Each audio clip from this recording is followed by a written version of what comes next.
Shalom Bapak Ibu Saudara yang terkasih dalam Kristus Yesus. Salam sehat untuk kita semua. Pada malam hari ini kita akan melanjutkan pembacaan Alkitab kita yang terdapat di dalam kitab Injil Yohanes pasal yang ke-11 sampai dengan pasal yang ke-12. Sebelum kita mendengarkan serta membaca firman Tuhan, mari kita berdoa. Tuhan Yesus yang baik, terima kasih atas penyertaan Tuhan sepanjang kehidupan kami sampai hari ini. Pada malam hari ini ya Tuhan, sebelum kami beristirahat, kami ingin mendengarkan dan membaca firman Tuhan yang terdapat di dalam Injil Yohanes. Kiranya Tuhan memberkati kami, curahkan Roh Kudus atas kami agar kami mampu berkonsentrasi dalam mendengarkan dan membaca firman Tuhan. Di dalam nama Tuhan Yesus kami berdoa. Amin. Injil Yohanes pasal yang ke-11 sampai dengan pasal yang ke-12 yang mengatakan, ada seorang yang sedang sakit, namanya Lazarus. Ia tinggal di Betania, kampung Maria dan adiknya Marta. Maria ialah perempuan yang pernah meminyaki kaki Tuhan dengan minyak mur dan menyikanya dengan rambutnya. Dan Lazarus yang sakit ini adalah saudaranya. Kedua perempuan itu mengirim kabar kepada Yesus, Tuhan, dia yang engkau kasihi sakit. Ketika Yesus mendengar kabar itu, ia berkata, penyakit itu tidak akan membawa kematian, tetapi akan menyatakan kemuliaan Allah, sebab oleh penyakit itu anak Allah akan dimuliakan. Yesus memang mengasihi Marta dan kakaknya dan Lazarus. Namun setelah didengarnya bahwa Lazarus sakit, ia sengaja tinggal 2 hari lagi di tempat di mana ia berada. Tetapi sesudah itu ia berkata kepada murid-muridnya, mari kita kembali ke Yudea. Murid-murid itu berkata kepadanya, Rabi, baru-baru ini ada orang-orang Yahudi mencoba melempari engkau. Masih maukah engkau kembali ke sana? Jawab Yesus, bukankah ada 12 jam dalam satu hari? Siapa yang berjalan pada siang hari, kakinya tidak terantuk karena ia melihat terang dunia ini. Tapi jikalau seorang berjalan pada malam hari, kakinya terantuk karena terang tidak ada dalam dirinya. Demikianlah perkataannya. Dan sesudah itu ia berkata kepada mereka, Lazarus saudara kita telah tertidur, tetapi aku pergi ke sana untuk membangunkan dia dari tidurnya. Maka kata murid-murid itu kepadanya, Tuhan, jikalau ia tertidur, ia akan sembuh. Tetapi maksud Yesus ia tertidur dalam arti mati. Sedangkan sangka mereka Yesus berkata tentang tidur dalam arti biasa.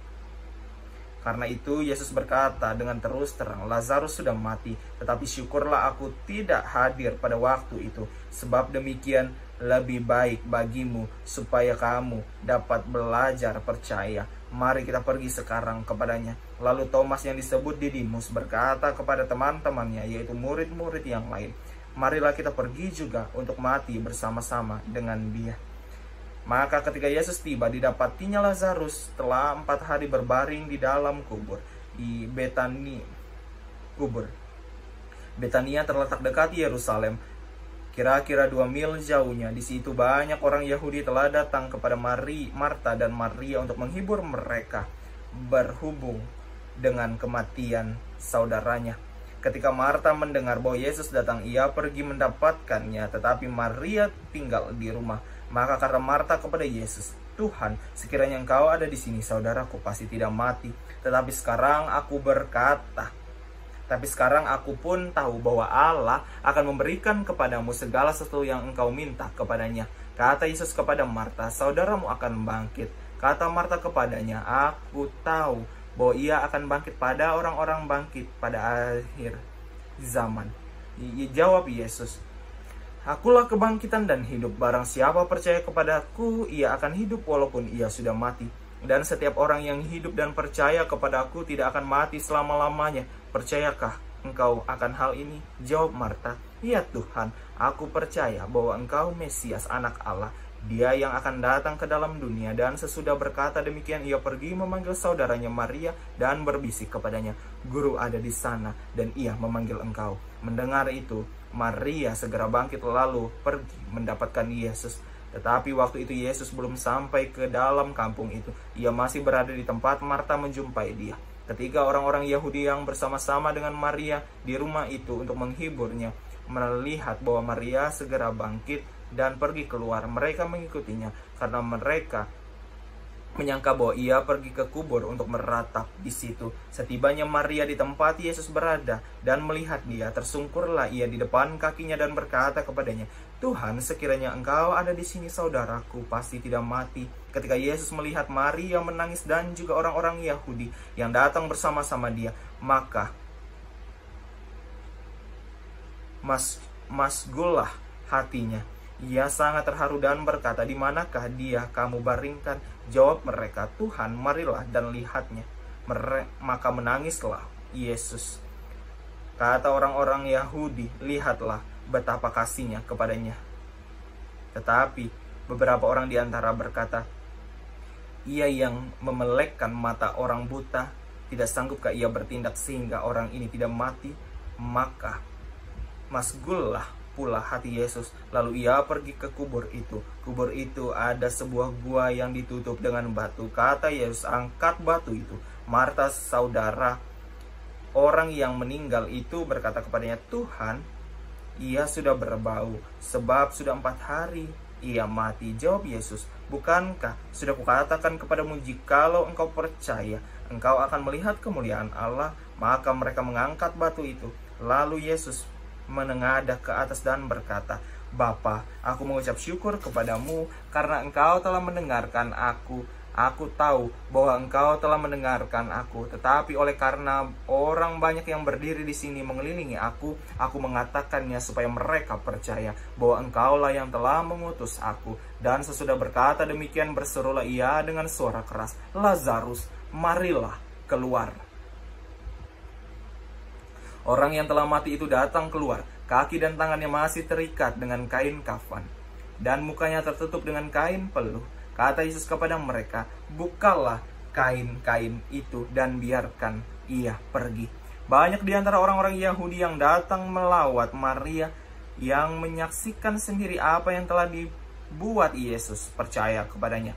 Tetapi ada yang pergi kepada orang-orang Farisi dan menceritakan kepada mereka apa yang telah dibuat Yesus. Lalu imam-imam kepala dan orang-orang Farisi memanggil mahkamah agama untuk mengumpulkan, dan mereka berkata, "Apakah yang harus kita buat? Sebab orang itu membuat banyak mujizat. Apabila kita biarkan dia, maka semua orang akan percaya kepadanya, dan orang-orang Roma akan datang dan akan merampas tempat suci kita serta bangsa kita."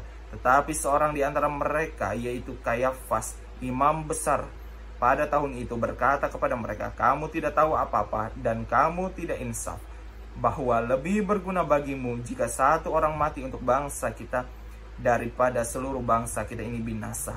Hal itu dikatakannya bukan dari dirinya sendiri, tetapi sebagai imam besar.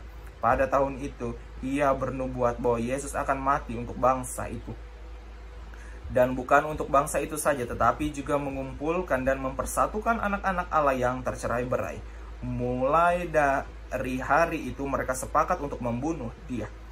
Karena itu Yesus tidak tampil lagi di muka umum di antara orang-orang Yahudi. Ia berangkat dari situ ke daerah dekat padang gurun, ke sebuah kota yang bernama Efraim, dan di situ ia tinggal bersama-sama murid-muridnya. Pada waktu itu, hari raya Paskah orang Yahudi sudah dekat, dan banyak orang dari negeri itu berangkat ke Yerusalem untuk menyucikan diri sebelum Paskah itu.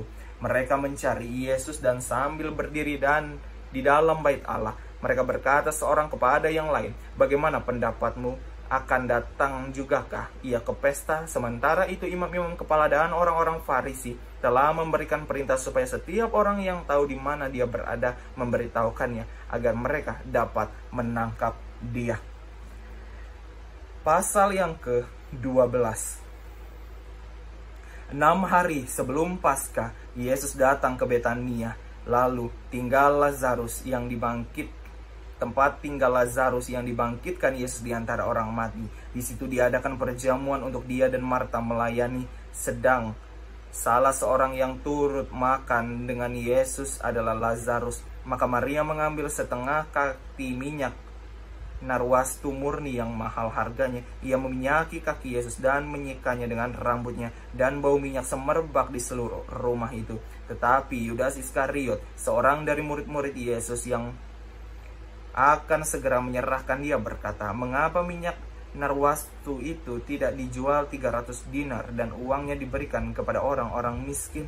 Hal itu dikatakan bukan karena ia memperhatikan nasib orang-orang miskin, melainkan karena ia adalah seorang pencuri.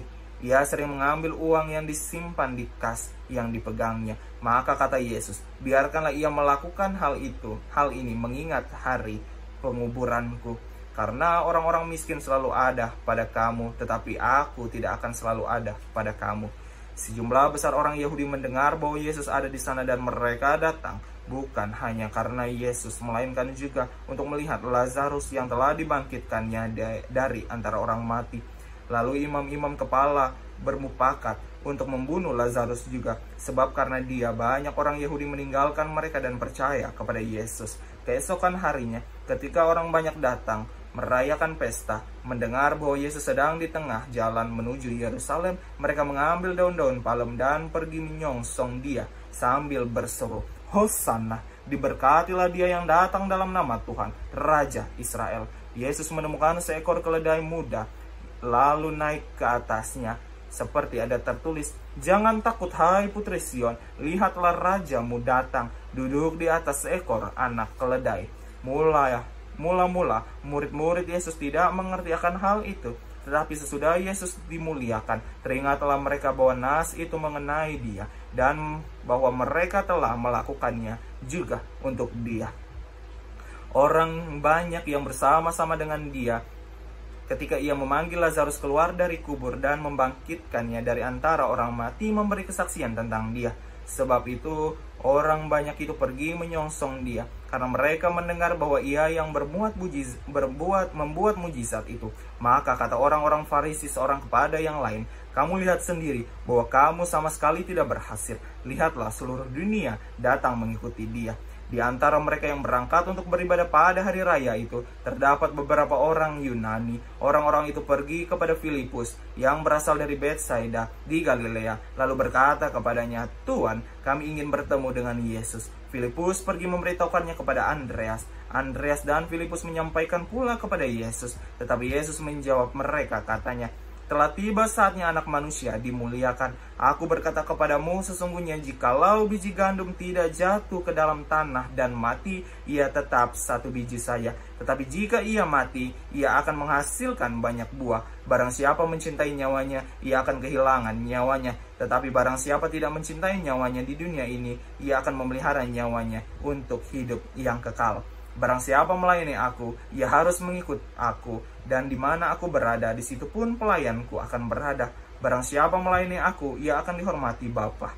Sekarang jiwaku terharu, dan apakah yang akan kukatakan? Bapa, selamatkanlah aku dari saat ini? Tidak, sebab untuk itulah aku datang ke dalam saat ini. Bapa, muliakanlah namamu. Maka terdengarlah suara dari sorga, aku telah memuliakannya, dan aku akan memuliakannya lagi. Orang banyak yang berdiri di situ dan mendengarkannya berkata bahwa itu bunyi guntur. Ada pula yang berkata seorang malaikat telah berbicara dengan dia. Jawab Yesus, suara itu telah terdengar bukan oleh karena aku, melainkan oleh karena kamu. Sekarang berlangsung penghakiman atas dunia ini. Sekarang juga penguasa dunia ini akan dilemparkan keluar. Dan aku, apabila aku ditinggikan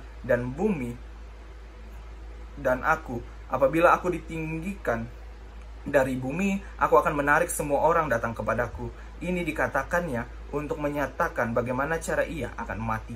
Lalu jawab orang banyak itu, kami telah mendengar dari hukum Taurat bahwa Mesias tetap hidup selama-lamanya. Bagaimana mungkin engkau mengatakan bahwa anak manusia harus ditinggikan? Siapa anak manusia itu? Kata Yesus kepadanya, hanya sedikit waktu lagi terang ada di antara kamu. Selama terang itu ada padamu, percayalah kepadanya, supaya kegelapan jangan menguasai kamu. Barang siapa berjalan dalam kegelapan, ia tidak tahu kemana ia pergi. Percayalah kepada terang itu, selama terang itu ada padamu, supaya kamu menjadi anak-anak terang. Sesudah berkata demikian, Yesus pergi bersembunyi di antara mereka. Dan meskipun Yesus mengadakan begitu banyak mujizat di depan mata mereka, namun mereka tidak percaya kepadanya, supaya genaplah firman yang disampaikan oleh Nabi Yesaya. Tuhan, siapakah yang percaya kepada pemberitaan kami, dan kepada siapakah tangan kekuasaan Tuhan dinyatakan? Karena itu mereka tidak dapat percaya, sebab Yesaya telah berkata juga, Ia telah membutakan mata dan mendengilkan hati mereka, supaya mereka jangan melihat dan dengan mata dan menanggap dengan hati, lalu berbalik, sehingga aku menyembuhkan mereka. Hal ini dikatakan oleh Yesaya karena ia telah melihat kemuliaannya dan telah berkata-kata tentang dia. Namun banyak juga orang di antara pemimpin yang percaya kepadanya, tetapi oleh karena orang-orang Farisi, mereka tidak mengakuinya terus terang, supaya mereka jangan dikucilkan, sebab mereka lebih suka akan kehormatan manusia daripada kehormatan Allah. Tetapi Yesus berseru, katanya, barang siapa percaya kepadaku, ia bukan percaya kepadaku, tetapi kepada Dia yang telah mengutus aku. Dan barang siapa melihat aku, ia melihat Dia yang telah mengutus aku. Aku telah datang ke dalam dunia sebagai terang, supaya setiap orang yang percaya kepadaku jangan tinggal di dalam kegelapan. Dan jikalau seorang mendengar perkataanku tetapi tidak melakukannya, aku tidak menjadi hakimnya, sebab aku datang bukan untuk menghakimi dunia, melainkan untuk menyelamatkannya. Barang siapa menolak aku dan tidak menerima perkataanku, ia sudah ada hakimnya, yaitu firman yang telah kukatakan. Itulah yang akan menjadi hakimnya pada akhir zaman. Sebab aku berkata-kata bukan dari diriku sendiri, tetapi Bapa yang mengutus aku. Dialah yang memerintahkan aku untuk mengatakan apa yang harus aku katakan dan aku sampaikan. Dan aku tahu bahwa perintahnya itu adalah hidup yang kekal. Jadi apa yang aku katakan, aku menyampaikannya sebagaimana yang difirmankan oleh Bapa kepadaku. Demikianlah firman Tuhan. Mari kita berdoa. Terima kasih Tuhan Yesus karena kami boleh mendengarkan dan membaca firman Tuhan pada malam hari ini.